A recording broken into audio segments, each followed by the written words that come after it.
가정의 영적 회복을 위한 30일 묵상 29일차 묵상을 시작하겠습니다.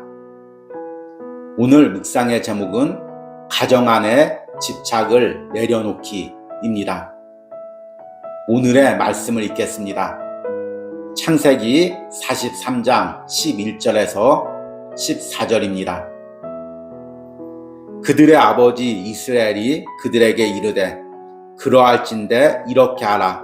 너희는 이 땅의 아름다운 소산을 그릇에 담아가지고 내려가서 그 사람에게 예물로 드릴지니 곧 유양 조금과 꿀 조금과 향품과 모략과 유황나무 열매와 감 복숭아이니라. 너희 손에 갑절의 돈을 가지고 너희 자루 아귀에 도로 넣어져 있던 그 돈을 다시 가지고 가라. 혹 잘못이 있었을까 두렵도다. 내 아우도 데리고 떠나 다시 그 사람에게로 가라. 전능하신 하나님께서 그 사람 앞에서 너희에게 은혜를 베푸사 그 사람으로 너희 다른 형제와 베냐민을 돌려보내게 하시기를 원하노라. 그러나 내가 자식을 잃게 되면 이르리로다. 아멘. 오늘의 묵상입니다. 가정을 병들게 하는 여러 가지 요소 중 하나는 집착입니다. 가정 안의 집착은 여러 가지 형태로 나타납니다. 가장 대표적인 것이 사람을 향한 집착입니다. 부부 간의 경우 서로의 사랑에 대해 집착하는 경우가 있습니다. 내가 상대방에게 계속 사랑받고 있다는 것을 확인하지 않으면 불안해서 견딜 수 없는 경우가 있습니다. 또 상대가 다른 사람에게 조금만 관심을 가져도 견딜 수 없어 하기도 합니다. 이런 집착은 자녀에게도 이어집니다. 계속 자녀에게 집착하며 자녀를 나의 통제 아래 두려고 합니다. 더 나아가 내가 젊은 시절에 이루지 못한 꿈이나 소망을 자녀들에게 이루려는 형태로 나타나기도 합니다. 나는 좋은 대학을 나오지 못했으니 너는 꼭 좋은 대학을 나와야 한다. 나는 좋은 사람과 결혼하지 못했으니 너는 꼭 좋은 사람과 결혼해야 한다. 이런 집착으로 가정 안에서 서로를 병들게 합니다. 무엇보다도 하나님을 신뢰하지 못하고 사람에게 집착하는 이런 마음은 하나님이 가장 싫어하는 마음입니다. 성경에서 가장 집착이 심한 인물이라면 야곱을 들 수 있습니다. 야곱은 처음에는 아버지의 축복에 집착했습니다. 그 후 외삼촌 라반의 집에 가서는 라헬이라는 여인에게 집착을 했습니다. 그녀를 위해 7년이나 무상으로 일할 정도였습니다. 라헬이 일찍 죽은 후에는 라헬의 아들 요셉에게 집착했습니다. 요셉에게만 좋은 옷을 입히고 일을 시키지 않으며 형들과 차별을 주었습니다. 그러나 그 요셉 역시 일찍 잃어버렸습니다. 그러자 이제 막내 아들인 베냐민에 대해서 집착을 했습니다. 베냐민만은 결코 아무 곳으로도 보내지 않으려고 했습니다. 그러나 하나님은 베냐민을 내보낼 수밖에 없는 상황으로 야곱의 가정을 내모셨습니다. 그리고 오늘 말씀에서 드디어 야곱은 그 베냐민을 내려놓고 하나님 손에 맡깁니다. 내 아우도 데리고 떠나 다시 그 사람에게로 가라. 전능하신 하나님께서 그 사람 앞에서 너희에게 은혜를 베푸사 그 사람으로 너희 다른 형제와 베냐민을 돌려보내게 하시기를 원하노라. 내가 자식을 잃게 되면 이르리로다. 야곱이 베냐민을 내려놓는 순간부터 야곱의 가정의 모든 막힌 문제들이 하나씩 해결이 됩니다. 야곱의 아들들이 다시금 화해를 하고 잃었던 요셉도 다시금 만나게 됩니다. 하나님은 왜 야곱이 베냐민을 내려놓을 수밖에 없는 상황으로 야곱의 가정을 몰고 가셨을까요? 야곱의 집착이 얼마나 그의 가정을 병들어가게 하고 있는지, 그리고 그의 집착으로 인해 그가 얼마나 하나님과 멀어지고 있는지를 보게 하기 위해서입니다. 우리 가정 안에서 지금 내가 집착하고 있는 대상이나 목표는 무엇입니까? 이것을 먼저 하나님께 맡겨드리시기 바랍니다.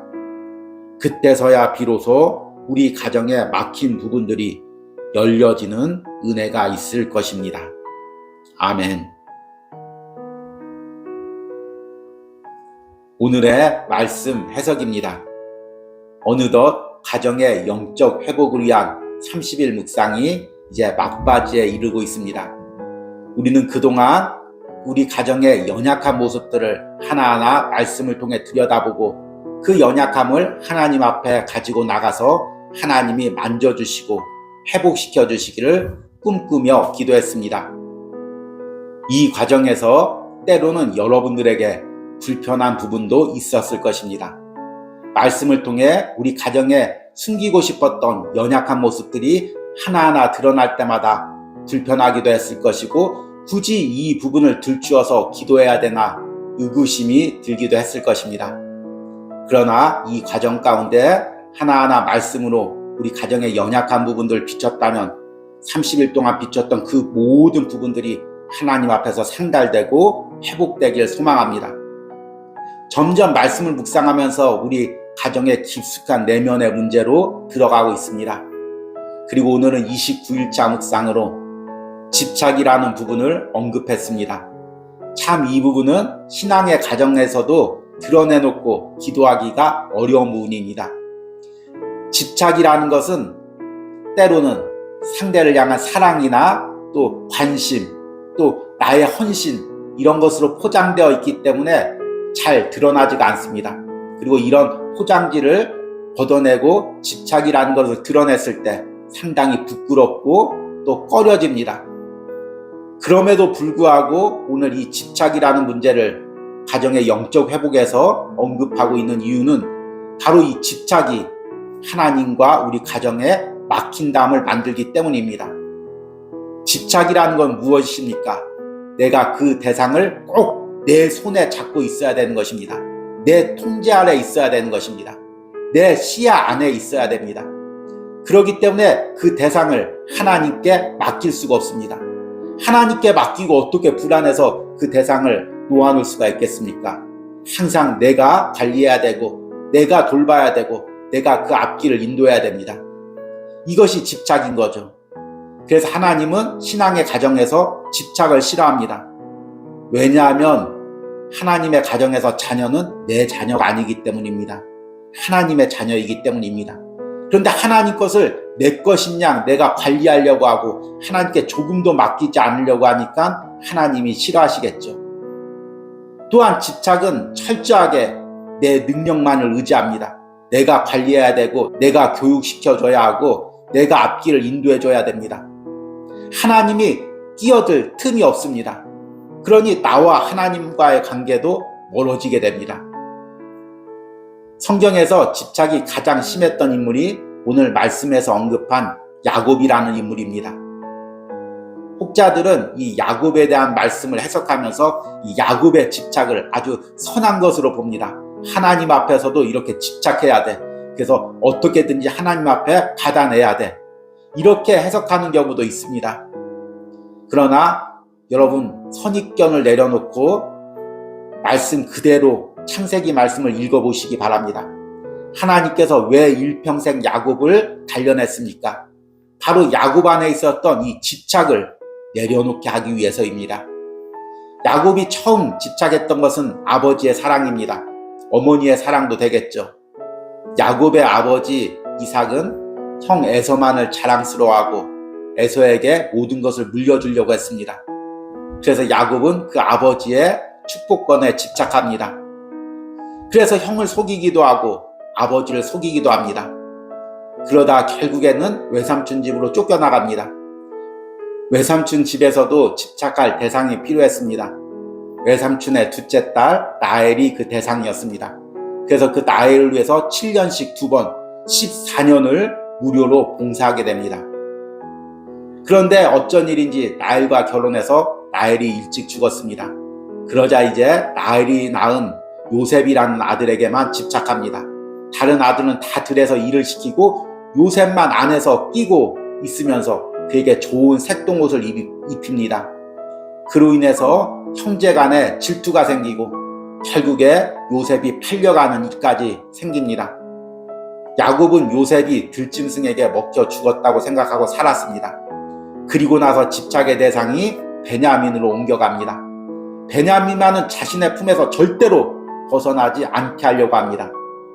그러나 하나님께서 계속해서 야곱의 과정을 상관하시며 결국에는 베냐민을 애굽으로 보내야 되는 상황까지 오게 됩니다. 그렇지 않으면 기근 때문에 온 가족이 굶어 죽어야 되는 상황입니다. 그럼에도 불구하고 야곱은 끝끝내 베냐민을 내놓지 않았습니다. 그러나 이제 결국에 베냐민을 내놓을 수밖에 없는 상황까지 오고 말았습니다. 바로 오늘 말씀의 내용이죠. 그리고 오늘 말씀에 야곱은 베냐민을 애굽으로 보내면서 이렇게 하나님 앞에 고백합니다. 내 아우도 데리고 떠나 다시 그 사람에게로 가라.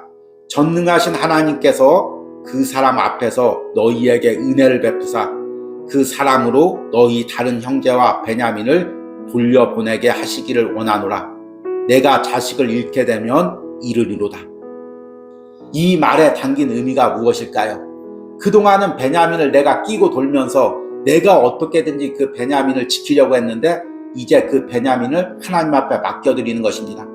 하나님께서 베냐민을 애굽으로 보내시고 또 애굽에서 돌아오는 모든 과정 가운데 함께 하시길 기도하는 것입니다.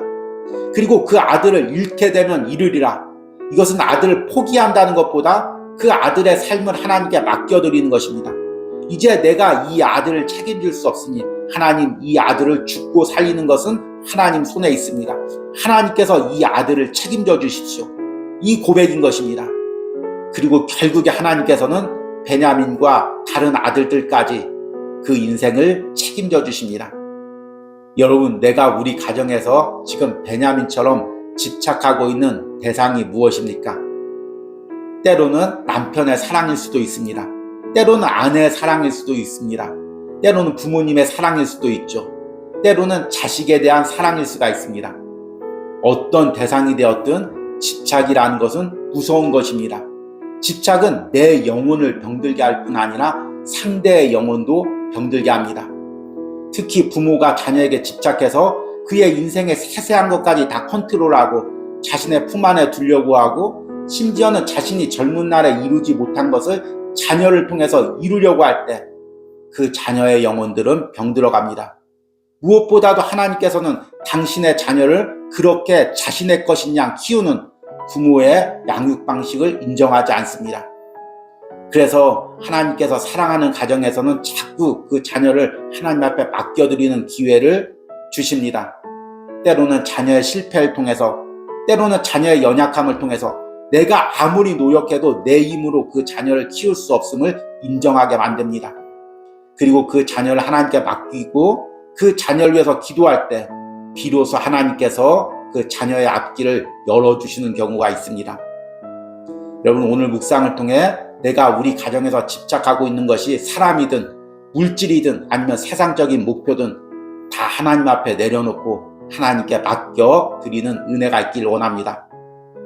이 과정을 통과해야만 우리 가정에 영적인 회복이 일어납니다.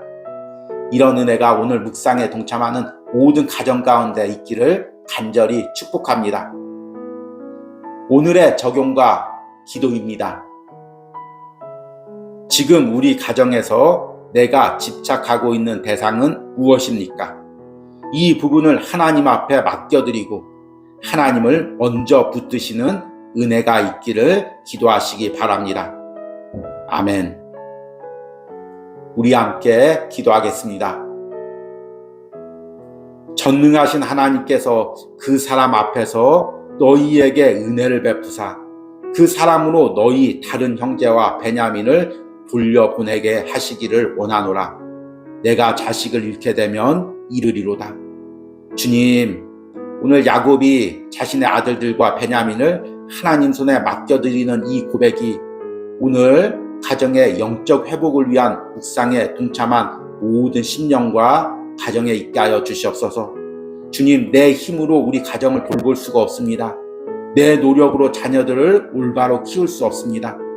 주님, 이들의 삶이 주님의 손에 있습니다. 나의 집착과 나의 방법으로 이들을 바로 인도할 수 없음을 다시 한번 깨닫습니다. 주님, 우리 가정을 주님의 손에 맡겨드립니다.